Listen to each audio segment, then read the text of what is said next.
दोस्तों नमस्कार, जय हिंद। दोस्तों आज हम बात करेंगे स्पेशली महिलाओं के स्वास्थ्य के बारे में। और बहुत ही इम्पोर्टेंट महिलाओं का एक ऑर्गन्स होता है जिसको हम लोग यूटेरस या बच्चेदानी बोलते हैं। आज इससे रिलेटेड हम बात करेंगे कि दोस्तों अगर कभी आपको बच्चादानी निकलवाना पड़ जाए तब हमें किन किन चीज़ों का प्रिकॉशन लेना चाहिए, किस कारणों से बच्चेदानी निकालने की ज़रूरत पड़ती है और इसमें हमें क्या प्रिकॉशन लेना चाहिए, और ये महिलाओं का मानसिक और शारीरिक दोनों से एक बहुत गहरा रिलेशन होता है। तो दोस्तों आज इसी टॉपिक पे बात करेंगे। मेरा नाम है डॉक्टर बी.के. निरंजन, वरिष्ठ परामर्श चिकित्सक। आप सभी का हमारे चैनल सेहत संवाद विद डॉक्टर निरंजन में हार्दिक स्वागत है। दोस्तों बच्चेदानी, जिसको हम लोग यूटेरस या गर्भाशय भी कहा जाता है, ये महिलाओं की जो जननांग प्रणाली का एक बहुत ही इम्पॉर्टेंट ऑर्गन्स होता है। दोस्तों इसमें अंडाशय से निषेचित अंडाणु, जिसको कहते हैं हम जो है कि ओवम को ये ग्रहण करता है और इसमें एम्ब्रियो का, भ्रूण का विकास होता है। यूटेरस की जो संरचना है एक मोटी मांसपेशियों की परत होती है जिसे हम एंडोमेट्रियम के नाम से जानते हैं, जो हर माह महिलाओं में जो मासिक धर्म का जो रूप है के बाहर निकलता है। गर्भवती होने पर ये यूटेरस जो है पूरे एम्ब्रियो को जो है पोषण देने का काम करता है। दोस्तों यह स्त्री के शारीरिक और मानसिक स्वास्थ्य के लिए बहुत ही महत्वपूर्ण होता है। अगर किन्हीं परिस्थितियों में हमें बच्चेदानी को शरीर से बाहर निकालना पड़े तो इस प्रोसेस को हम जो है हिस्टेक्टोमी कहते हैं। यह एक सर्जिकल प्रक्रिया होती है। दोस्तों कभी कभी जो है किन्हीं मामलों में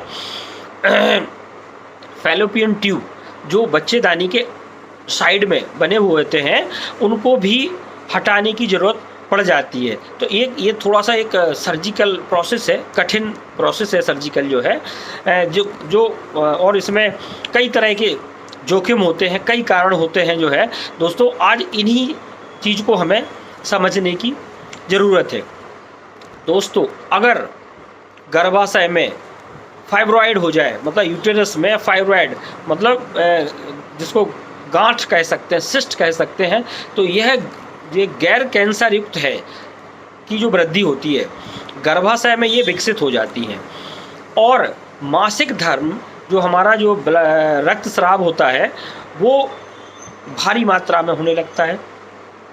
दूसरा दोस्तों पैल्विक रीजन पे पेन भी बहुत बढ़ जाता है। इस परेशानी में जब दवाएं और अन्य उपचार काम नहीं करता है तब हमें ऐसी कंडीशन में हिस्टेक्टोमी की ज़रूरत पड़ती है या इसकी सलाह दी जाती है। दोस्तों अब दूसरी जो बात होती है वो होता है एंडोमेट्रोसिस। यह एक दर्दनाक स्थिति है जो गर्भाशय के चारों ओर का जो ऊतक है वो बाहर की तरफ बढ़ता है। इस कारण से तेज दर्द और इर्रेगुलर मेंसेस, मतलब अनियमित रक्तस्राव, बांझपन भी हो सकता है। और गंभीर मामलों में जब कंजर्वेटिव उपचार प्रभावी नहीं होता है तब हमें दोस्तों गर्भाशय को हटाने की ज़रूरत पड़ती है। दोस्तों एक और बीमारी होती है जिसको हम एडेनोमायोसिस के नाम से जानते हैं। यह एक ऐसी स्थिति है जहां गर्भाशय की जो परत है और जो मांसपेशियों की जो दीवारें हैं वो बढ़ जाती है, जिससे मासिक धर्म में असहनीय दर्द होता है, भारी ब्लीडिंग होती है और उस महिला की स्थिति जो है अत्यधिक गंभीर हो जाती है। और हमें उसे राहत देने के लिए तमाम तरह की चीज़ें हम उपयोग में लाते हैं, लेकिन जब वो काम नहीं करती हैं तो फिर हम उन्हें हिस्टेक्टोमी की सलाह देते हैं।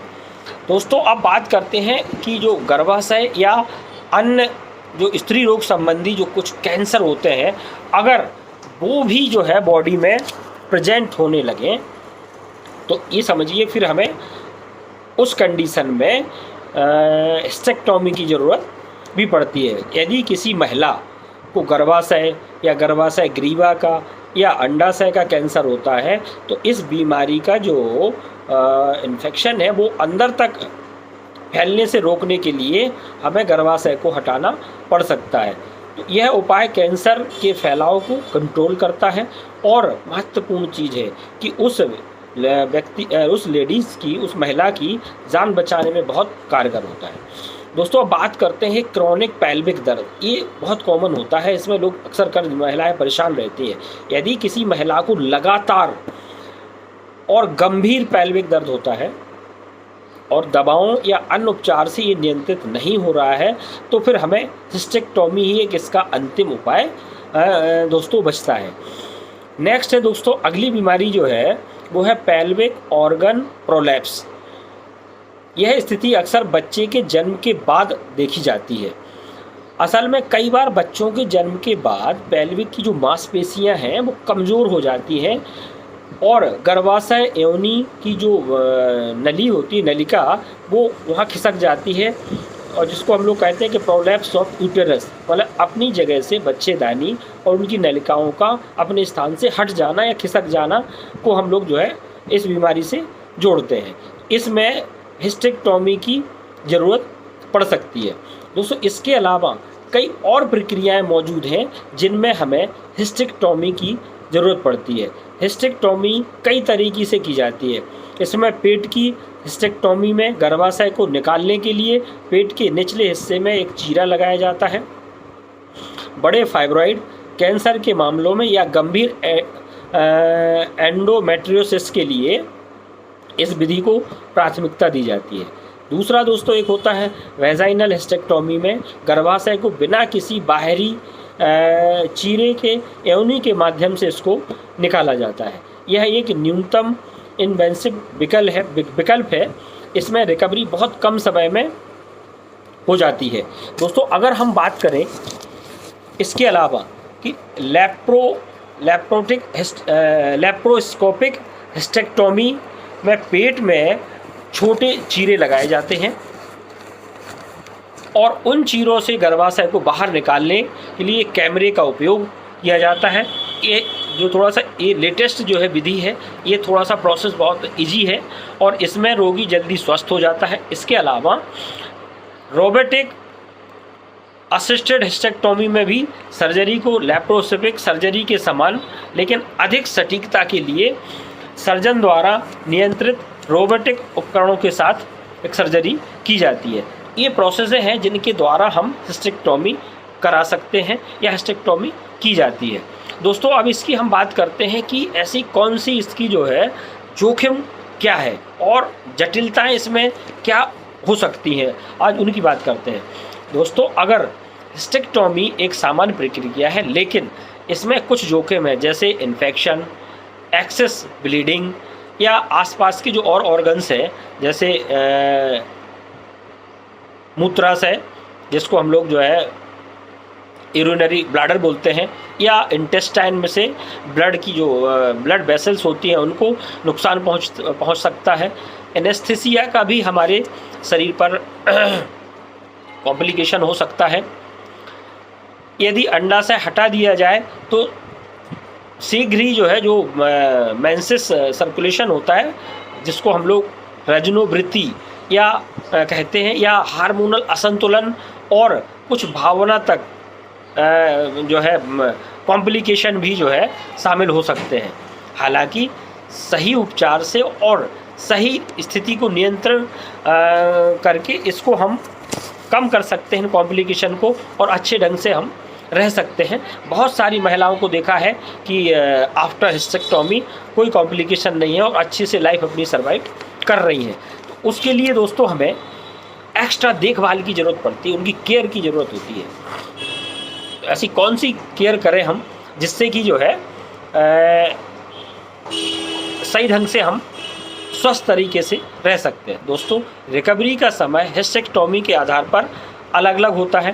पेट की हिस्टेक्टोमी में 6 से 8 वीक और योनि या लैप्रोस्कोपिक हिस्टेक्टोमी में 3 से 4 वीक का समय लगता है। दोस्तों सर्जरी के बाद कम से कम 6 सप्ताह तक हमें थोड़ा सा प्रिकॉशन लेना है, भारी वज़न नहीं उठाना है, संक्रमण से बचाव करना है, डॉक्टर के संपर्क में रहना है और दर्द निवारक दवाएं और एंटीबायोटिक वगैरह हमें रेगुलर लेते रहना है। सर्जरी के आसपास असुविधा को कम करने के लिए थोड़ा सा हमें ढीले ढाले कपड़े और आरामदायक कपड़े पहनना है, पेट में कब्ज नहीं होने देना है, फाइबर से भरपूर हमें जो है भोजन लेना है, ब्लड प्रेशर को नहीं बढ़ने देना है, सुबह शाम हमें थोड़ा सा हल्का सा मॉर्निंग वॉक करना है, सैर करनी है और उपचार की निगरानी और गंभीर स्थिति से बचने के लिए रेगुलर हमें अपने डॉक्टर के संपर्क में रहने की ज़रूरत है। दोस्तों, कभी कभी जो है हमें देखा है कि हार्मोनल थेरेपी की भी इसमें ज़रूरत जो है पड़ सकती है। तो दोस्तों, कई महिलाओं में हिस्टेक्टोमी या गंभीर दर्द और परेशानी से राहत प्रदान करती है और उनके जीवन को बहुत ही सरल बना देती है, मगर कई बार यह है भावनात्मक अस्थिरता ला सकती है, खास करके यदि हिस्टेक्टोमी कराने वाली महिला भविष्य में गर्भधारण की योजना बना रही हो।